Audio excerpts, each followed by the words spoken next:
हरियाणा के यमुनानगर में पूर्व एमएलए दिलबाग सिंह के आवास पर 5 दिन से ईडी की रेड जारी थी और आखिरकार आज दिलबाग सिंह की गिरफ्तारी के साथ ये रेड खत्म हुई। दिलबाग सिंह के बड़े भाई राजेंद्र सिंह ने बताया कि दिलबाग सिंह का व्यापार से कोई लेना देना नहीं, वो राजनीति करते हैं और उनके घर से ना ही कैश और ना ही गोल्ड बरामद हुआ। दिलबाग सिंह के लिए हम आगे कानूनी लड़ाई लड़ेंगे, ये कहना है दिलबाग सिंह के बड़े भाई राजेंद्र सिंह का।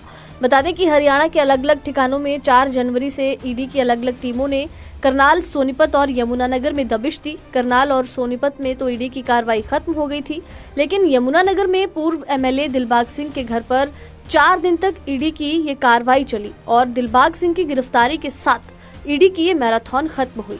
करीब दोपहर 1 बजकर उनके आवास से ईडी के अधिकारी उन्हें गाड़ी में बैठाकर दिल्ली लेके गए। इसके बाद उनके समर्थकों और परिवार में मायूसी छा गई।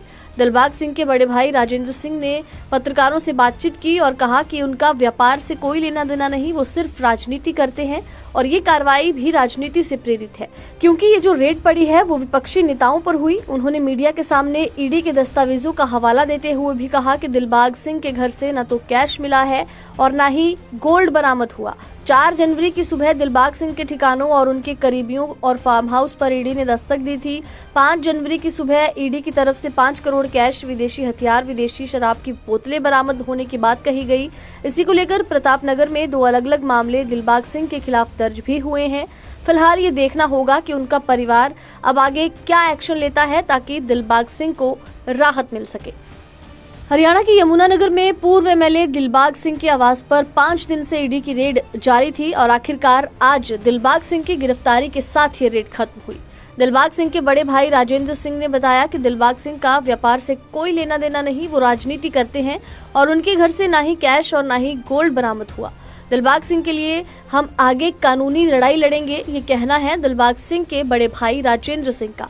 बता दें कि हरियाणा के अलग अलग ठिकानों में 4 जनवरी से ईडी की अलग अलग टीमों ने करनाल, सोनीपत और यमुनानगर में दबिश दी। करनाल और सोनीपत में तो ईडी की कार्रवाई खत्म हो गई थी, लेकिन यमुनानगर में पूर्व एमएलए दिलबाग सिंह के घर पर 4 दिन तक ईडी की ये कार्रवाई चली और दिलबाग सिंह की गिरफ्तारी के साथ ईडी की ये मैराथन खत्म हुई।